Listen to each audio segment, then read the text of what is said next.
चलिए शुरू करते हैं।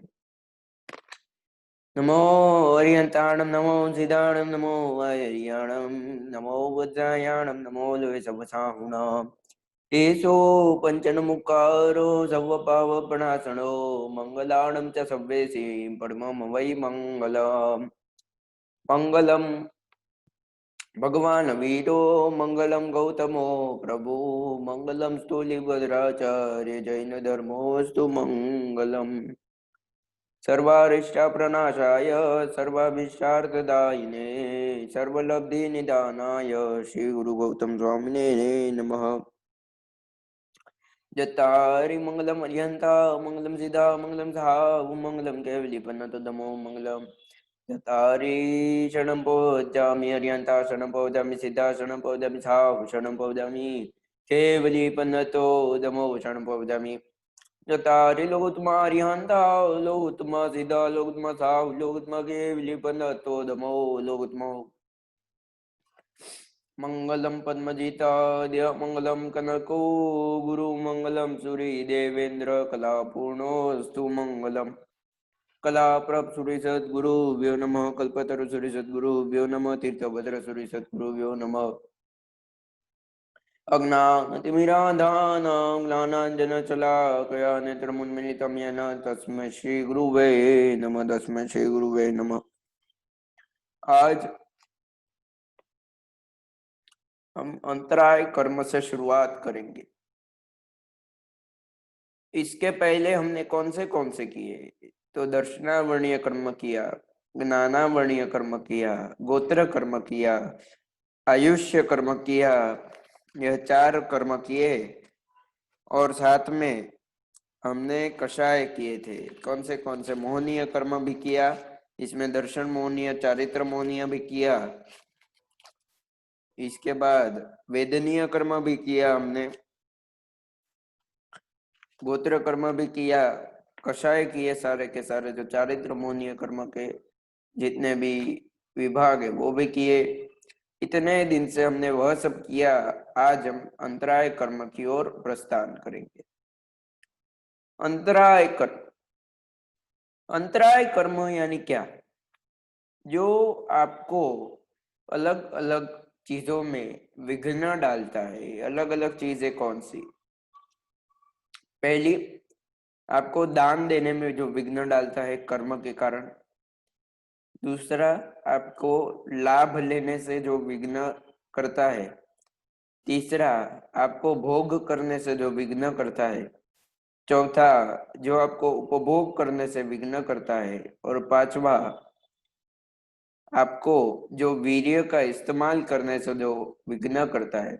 यह 5 अंतराय कर्म है। अंतराय कर्म यानी क्या?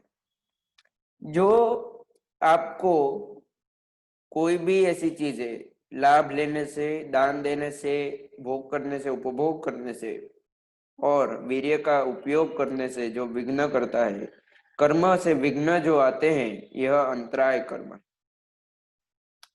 अंतराय कर्म के कुल 5 प्रकार है।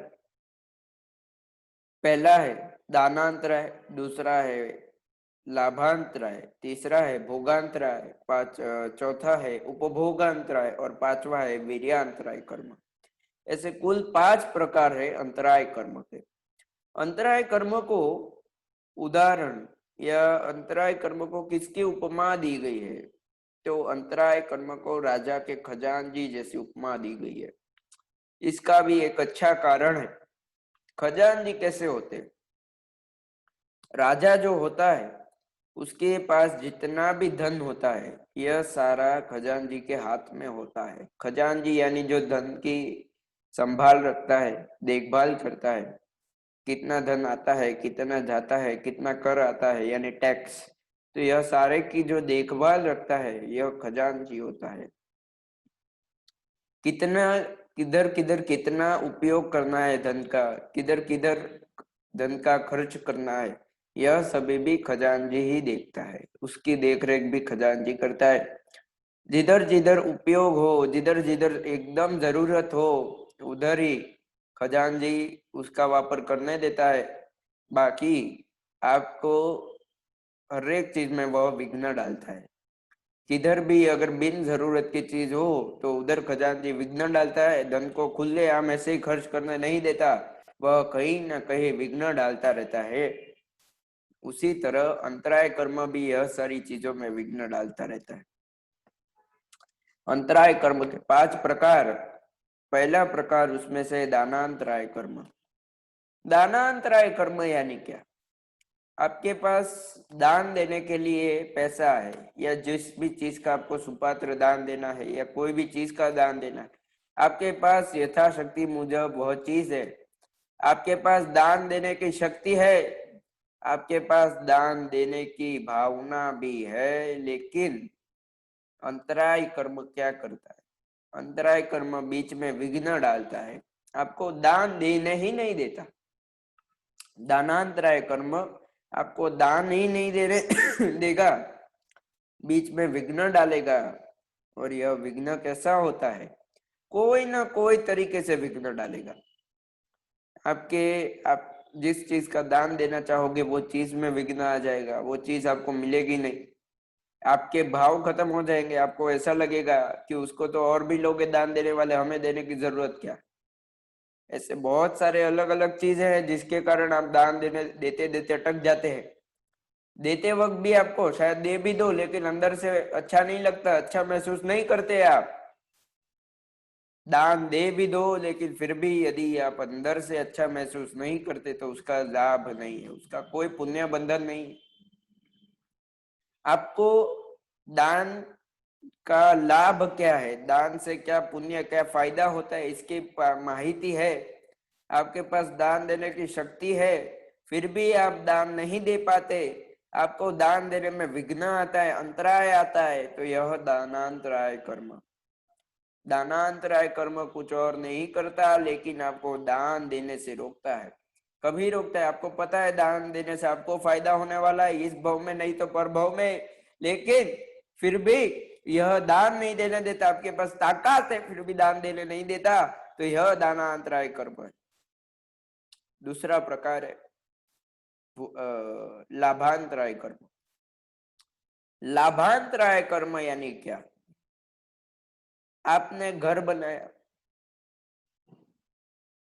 या कोई चीज ऐसी है जिसका आप लाभ नहीं ले सकते, या फिर आपको उसका रिजल्ट लाभांतराय यानी एग्जैक्टली ऐसे बोला जाए तो लाभांतराय यानी क्या? तो लाभांतराय यानी आपके पास सामग्री है, आपने पुरुषार्थ किया है, फिर भी आपको उसमें से रिजल्ट नहीं मिला है, तो यह लाभांतराय कर्म का कारण है। उदाहरण दूंगा, परीक्षा है, परीक्षा में पढ़ने के लिए पुस्तक है, यह योग्य सामग्री है। पुस्तक है आपके पास, ऑनलाइन अभी सब चालू हो गए, तो यह मोबाइल भी है, लैपटॉप है, जो भी है कुछ आपके पास, घर है, अच्छी जगह है पढ़ने के लिए बैठ के, यह सब है। आपने मेहनत भी बहुत सारी की, इतनी मेहनत की, बहुत ही पुरुषार्थ किया, परीक्षा में उत्तीर्ण होने के लिए बहुत ही पुरुषार्थ किया, बहुत ही मेहनत की, फिर भी यदि आपको चाहिए ऐसा रिजल्ट, चाहिए ऐसा परिणाम परीक्षा का नहीं आता, तो यह लाभांतराय कर्म। मैंने मेहनत की, मुझे 90% चाहिए थे, लेकिन आ गए मुझे सिर्फ 60%, तो यह लाभांतराय कर्म का परिणाम है। यह परिणाम ऐसा गंदा क्यों आया? तो लाभांतराय कर्म थे इसीलिए आया। आपने योग्य सामग्री का योग्य वापर किया, योग्य उसमें उपयोग किया, योग्य उसमें आपने अपना समय दिया, फिर भी पुरुषार्थ दिया, फिर भी आपको उसका परिणाम नहीं मिला, तो यह लाभांतराय कर्म का उदय है। लाभांतराय कर्म आपको, आपके पास योग्य सामग्री हो, योग्य आपका मेहनत हो, पुरुषार्थ हो, फिर भी आपको परिणाम अच्छा यदि ना मिले, तो समझ जाए कि यह लाभांतराय कर्म का उदय है। लाभांतराय कर्म यही करता है, आपके पास योग्य सामग्री भी होती है, आपने योग्य उसमें मेहनत भी की होती है, पुरुषार्थ भी किया होता है, लेकिन फिर भी आपका उसमें से अच्छा परिणाम नहीं निकलता, आपको परिणाम अच्छा नहीं मिलता, तो यह लाभांतराय कर्म है, इसे ही लाभांतराय कर्म कहते हैं। तीसरा प्रकार है भोगांतराय कर्म। यह अभी भोग यानी क्या, जिस वस्तु का एक ही बार उपयोग किया जाए, ऐसी भोग की सामग्री, ऐसी सामग्री जिससे आपको भोग मिलता है और उसका एक ही बार यदि इस्तेमाल किया जा सकता है भोग लेने के लिए, तो उसे भोग कहेंगे। यदि उस चीज का एक से ज्यादा बार इस्तेमाल किया जा सकता है तो उसे उपभोग कहते हैं। भोग्य सामग्री यानी क्या, जिस सामग्री का भोग आप एक ही बार ले सकते हैं, यानी पानी है, अनाज है, कुछ खाना है जो आप एक बार खा जाओगे, बाद में आप वही दाना फिर से नहीं खा सकते, तो यह भोग है, यह भोग की सामग्री है। खान और पान जो भी होता है यह भोग की सामग्री होती है। तो यह जो भोग की सामग्री होती है, वह सामग्री होने के बावजूद उसका आप भोग ना ले सको, तो यह भोगांतराय कर्म का उदय। यानी क्या, भोग्य सामग्री है आपके पास, भोग के साधन में हम वही साधन को गिनते हैं जिसका भोग आप एक ही बार ले सको, जिसका भौतिक सुख आप एक ही बार ले सको। जैसे कि खाना है, पानी है, कोई शरबत है, कोई दूध की ऐसी कोई चीज है जिसका सेवन करके आप एक ही बार भोग ले सको, एक ही बार भौतिक सुख ले सको, तो यह भोग्य साधन है। भोग्य साधन होने के बावजूद वह भोग्य साधन का भोग आप ना ले सको, तो यह भोगांतराय कर्म। सरल भाषा में समझाऊंगा, उदाहरण देखें। आपके पास बहुत सारा पानी है, बहुत सारी चाय है, आपको समझो चाय पसंद है, कॉफी पसंद है, जो भी पसंद है, या दूध पसंद है, आपके पास यह सभी है साधन, लेकिन फिर भी आप वो पी के भोग नहीं ले सकते। आपको डॉक्टर ने बोल दिया कि आपको यह सभी चीज मनाही है, आपको यह सभी सारी चीजें नहीं खानी पीनी है, तो यह चीजें आपके पास होने के बावजूद आप उसका भोग नहीं ले सकते, उसका सुख नहीं ले सकते भौतिक का, तो यह भोगांतराय कर्म का उदय है। भोगांतराय कर्म यानी क्या, तो जिस भोग्य सामग्री होने के बावजूद यदि उसमें से भोग ना हो सके, भोग ना ले सको, तो यह भोगांतराय कर्म। भोग के साधन में वही साधन आते हैं जिसके अंदर से भौतिक सुख सिर्फ और सिर्फ एक ही बार लिया जा सके, तो एक से ज्यादा बार आप ना ले सको। खाना पीने की सामान जितने भी है, खाद्य पदार्थ है, यह सारे भोग में ही आते हैं। यह तीसरा प्रकार। चौथा प्रकार हमारा है उपभोगांतराय कर्म।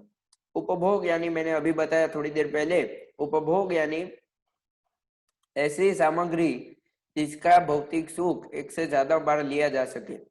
इसके अंदर क्या क्या आता है, तो बंगला, गाड़ी, पैसा, पैसा कहीं कहीं आता है, कहीं कभी कभी नहीं भी आता है इसमें। स्त्री बोले, विजाति, वस्त्र, अलंकार, एसी, टीवी, यह जितनी भी चीजें आप बोल दो, तो यह सारी उपभोग है। यह सारे होने के बावजूद भी आप यदि उसका वापर ना कर सको, उसमें से भौतिक सुख ना ले सको, तो यह उपभोगांतराय कर्म का उदय। इसे ही उपभोगांतराय कर्म कहते हैं। कुछ कुछ लोग होते हैं जिसके पास घर होता है लेकिन घर में रहने का समय नहीं होता, घर होता है लेकिन उसमें शयन करने का समय नहीं होता, शयन करते हैं तो शांति से नहीं कर पाते, एसी चालू होता है लेकिन पसीने छूटते हैं, सोने के लिए एक अच्छी गादी होती है, एसी वाला रूम होता है, सब कुछ होता है, लेकिन नींद नहीं आती। यानी क्या, उपभोग के साधन है, उपभोग्य साधन है, फिर भी आप उसमें से भौतिक सुख या उपभोग नहीं ले सकते, तो यह उपभोगांतराय कर्म का उदय है, या यह उपभोगांतराय कर्म है। इसका बंधन कभी होता है, जब भी आप दूसरे को यह सभी करने में अड़चन करते हो, तभी इसका बंधन हो जाता है। इतना समझ के रखे, यह जितने भी कर्म आपने पहले से नीचे तक देखे, इसका बंधन तभी होता है जब भी आपको यह सारी चीजों में संदेह होता है, जब भी आपको यह सारी चीजें करने में तकलीफ होती है, जब भी आप यह सारी चीजें नहीं कर पाते, तभी तभी इसका बंधन होता है। इसके आगे हमने 4 प्रकार किए अभी, दानांतराय कर्म, लाभांतराय कर्म, भोगांतराय कर्म, उपभोगांतराय कर्म, और 5वां वीर्यांतराय कर्म। वीर्यांतराय कर्म यानी क्या? वीर्यांतराय कर्म यानी आप आपके वीर्य का योग्य उपयोग नहीं कर सकते, सदुपयोग नहीं कर सकते, तो यह वीर्यांतराय कर्म है। वीर्य यानी क्या? वीर्य यानी आपको सरल भाषा में समझाया जाए तो आत्मिक शक्ति, आत्मा की जो अंतर की, जो पहले से प्रकट हुई आत्मा के अंदर रही हुई जो शक्ति है, इसे वीर्य कहा जाता है। वीर्य यह आपको कभी कभी मदद करता है, तो जान लीजिए जब भी आप कोई आत्मा के लिए हितकारी तप करते हो, आत्मा के लिए हितकारी आराधना करते हो, आत्मा के लिए हितकारी क्रियाएं करते हो भाव से और द्रव्य से, तभी तभी वीर्य का उपयोग होता है।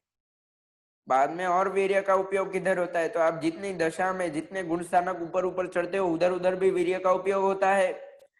गुण स्थानक यानी क्या? यदि आपको पता है तो अच्छी बात है, नहीं पता तो आप आपके आजू बाजू साधु साध्वी जी भगवान को लॉकडाउन के बाद पूछ सकते हैं। वीर्यांतराय कर्म यह क्या है? वीर्यांतराय कर्म यह आपको वीर्य का उपयोग करने में अड़चन करता है, विघ्न डालता है। आज मेरे पास अच्छा मौका है कि मैं आज चौव्यार कर सकूं, फिर भी मुझे अंदर से विघ्न आते हैं कि नहीं भाई नहीं करने का है, ये होगा वो होगा, रात को भूख लगेगी, तो यह वीर्यांतराय कर्म का उदय है। इसका अर्थ यह नहीं है कि आप हर एक जगह पे वीर्यांतराय कर्म को दोष दो। आपको वीर्यांतराय कर्म का क्षय करना हो तो इसके विरुद्ध में जाके आपको वह तप करना, आपको अपने मन पर काबू करके वह तप करना है, आपको अपने मन के विरुद्ध जाके वह तप करना है, लेकिन करना जरूर है। वीर्यांतराय कर्म क्या करता है? तो आपको कोई बड़ा तप करना है, सिद्धि तप, वर्षी तप, धर्मचक्र तप, उपध्यान तप, नवाणु आदि जितने भी बड़े बड़े तप है, यह सारे करने हो, आंबिल की होली करनी हो, अभी देखो आसो मास की होली आएगी शाश्वती अगले महीने, तो तभी कितने हमारे आराधक तत्वज्ञान के हमारे कितने लोग उसमें होली में जुड़ते हैं, हम देखते हैं। कर सको तो बहुत ही अच्छी बात है, आपकी अनुमोदना, ना कर सको तो इतने अंदर भाव रखना कि मैं याद नहीं कर रहा, लेकिन करने जैसी तो यह आंबेल की ओड़ी ही है, करने जैसा तो वही है जो परमात्मा ने दिखाया है, करने जैसा तो वही है जो परमात्मा ने परमार्थ दिया है, करने जैसी तो वही है जो परमात्मा की आज्ञा है। परमात्मा की आज्ञा यही वीर्यांतराय कर्म को क्षय कर सकती है। परमात्मा की आज्ञा यदि आप पालेंगे, या यदि परमात्मा की आज्ञा का पालन पूर्ण तरह से करोगे तो वीर्यांतराय कर्म का क्षय हो जाएगा और निर्जरा होगी, बिना उसके उसका क्षय होना संभव, असंभव तो नहीं है लेकिन कम संभव है। तो वीर्यांतराय कर्म यह आत्मा के हितकर धर्म को करने से रोकता है या उसमें विघ्न डालता है, तो यह वीर्यांतराय कर्म है। फिर से एक बार याद कर लेंगे पांचों पांच। पहला हमने किया दानांतराय कर्म, जिसके उदय से आपको दान देने में विघ्न हो। दूसरा है लाभांतराय कर्म, जिसके उदय से आपके पास योग्य सामग्री हो, आपने योग्य पुरुषार्थ किया हो, फिर भी आपको उसका परिणाम योग्य ना मिले, तो यह लाभांतराय कर्म। तीसरा है भोगांतराय कर्म, आपके पास भोग्य सामग्री हो लेकिन उसका भोग ना हो सके, भोग ना ले सको, तो यह भोगांतराय कर्म। चौथा है उपभोगांतराय कर्म, आपके पास उपभोग यह सामग्री है, उपभोग की सामग्री है, फिर भी आप उपभोग नहीं ले सकते, तो यह उपभोगांतराय कर्म। और पांचवा वीर्यांतराय कर्म, वीर्य को सदुपयोग करने के, वीर्य का सदुपयोग करने का आपके पास योग्य समय है, योग्य मौका है, फिर भी उसका आप वापर नहीं करते। आपके पास समय होती है, शक्ति होती है, फिर भी उस शक्ति का वापर नहीं करते, गलत जगह पे वापर कर देते हो, उसका दुरुपयोग कर देते हो, सदुपयोग नहीं करते, तो उससे वीर्यांतराय कर्म का उदय होता है और वीर्यांतराय कर्म का बंधन भी होता है। तो यह बहुत ही खतरनाक होता है, जिससे आपको आगे भी आराधना करने में तकलीफ होती है। इसीलिए वीर्यांतराय कर्म का बंधन ना करे, जब भी हो सके तभी तभी आराधना में आगे बढ़े, यही परमात्मा की आज्ञा है। हमेशा परमात्मा, भगवान, महावीर, गौतम स्वामी को ऐसा बोलते थे कि एक भी क्षण का वेस्टेज ना करे, किसी भी समय को व्यर्थ न जाने दे। तो इसे परमात्मा की ऐसी आज्ञा थी, तो इसी आज्ञा का आप भी आगे पालन करें। ऐसी ही मंगल कामना। और एक महत्व की जाहिरात, अभी हमने 2 तत्व पूरे किए हैं, जीव और अजीव। अभी हम 8 कर्म कर रहे हैं। कल हम कौन सा करेंगे? तो कल से हम नाम कर्म करेंगे। नाम कर्म के 103 प्रकार है, इसीलिए उस तरह से आप ध्यान रखें कि अभी से हमारी गति भी बढ़ेगी और समय भी बढ़ता जाएगा। 30 मिनट तक अभी जा सकता है, ऐसी संभावना पूर्ण है। 40 मिनट तक भी हो सके तो कभी कभी जाएगा, 40 के बीच कम थोड़ा बहुत ऊपर नीचे होगा, क्योंकि अभी अगले महीने नवपद की जब भी होली शाश्वती आने वाली है, उसमें हमें नवपद पे ही लेना है। तभी हमें नवपद जी पे और श्रीपाल महीना के रास पे लेना है। और इसीलिए उसके पहले हमें और 2 तत्वों को पूर्ण करना है। अभी हम कल से नाम कर्म की शुरुआत करेंगे। आज हमने बाकी सब कर लिया, अभी सिर्फ नाम कर्म हमारा बाकी है, तो उसकी नाम कर्म की शुरुआत करेंगे। ऐसे 8 कर्म हमारे हो जाएंगे। इसके बाद हम पुण्य और पाप लेंगे, और उसके बाद हम निर्जरा, संवर और आश्रव लेंगे। यह जितने भी है 5 जो अगले तत्व है, यह सारे कर्मों पे ही निर्भर है, कर्मों पे ही है।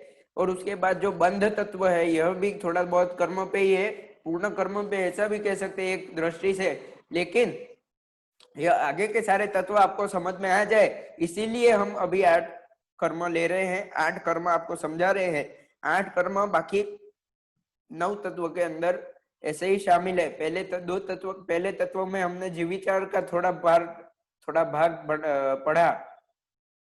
दूसरे तत्व में हमने बाकी पूरी दुनिया में अजीव कितने हैं और जीविचार का थोड़ा भाग उसमें भी आता है, तो वह भी पढ़ा। तीसरा, चौथा तत्व, 5वां, 6ठा और 7वां, 8वां, ऐसे इतने तत्व सारे हमारे किस पे है? तो कर्म ग्रंथ पे है, कर्म भेद पे है। तो यह सारे भी हम अभी कर्म पढ़ रहे हैं, और उसके बाद हम सारे तत्वों का अर्थ समझेंगे, भावार्थ समझेंगे, और आखिरी में मोक्ष तत्व के वक्त भी हम क्या करने वाले हैं? तो तभी हम आत्मा का, आपका, परमात्मा का, सिद्ध भगवान का शुद्ध स्वरूप कैसा होता है यह पढ़ने वाले हैं। कैसा उनका स्वरूप होता है, कैसे उनके गुण होते हैं, यह सारे हम मोक्ष तत्व में पढ़ने वाले हैं। तो इसीलिए यह सारे तत्व में अवश्य आपको आना है। अगले 1 महीने के अंदर हमें 2 तत्व और पूर्ण करने हैं, 2 से ज्यादा ही हो जाएंगे, मुझे पूरी भरोसा है मुझे। और इसीलिए मुझे थोड़ा अभी समय बढ़ाना पड़ेगा, क्योंकि हमें चातुर्मास खत्म हो उससे पहले आधा कंप्लीट करना है। अभी ऐसा समझे कि हमने आधे रास्ते पे आ गए और आधा रास्ता और बाकी है। आज हमारा 33वीं क्लास है, हमारी 33rd क्लास है आज, और 33 लेक्चर जाएंगे, तब तक शायद हमारा निर्जरा तत्व या बंध तत्व आ सकता है, ऐसी संभावना है। तो ऐसी संभावना के कारण ही हमें थोड़ा और समय बढ़ाना पड़ेगा, इसलिए उसमें आपका भी साथ और सहकार रहे, ऐसी ही हमारी भावना है। इसीलिए आज यहीं पे रोकेंगे, समाप्त करेंगे। नवपद की होली में हम नवपद और श्रीपाल महीना के रास पे ही लगभग प्रवचन देंगे, लेकिन शायद ऐसे कोई चांस है कि ऐसा ना हो पाए, लेकिन लगभग बने तभी तक हम उस पे ही रखने वाले हैं। तो उसका आप एक बार ध्यान दें। आज यहीं पे समाप्त करेंगे। आपको थोड़ा आज भी समय खींचना पड़ा हो तो माफी चाहता हूँ। सर्व मंगल मांगल्यम सर्व कल्याण कारणम प्रधानम सर्व धर्माणाम जैनम जयति शासनम।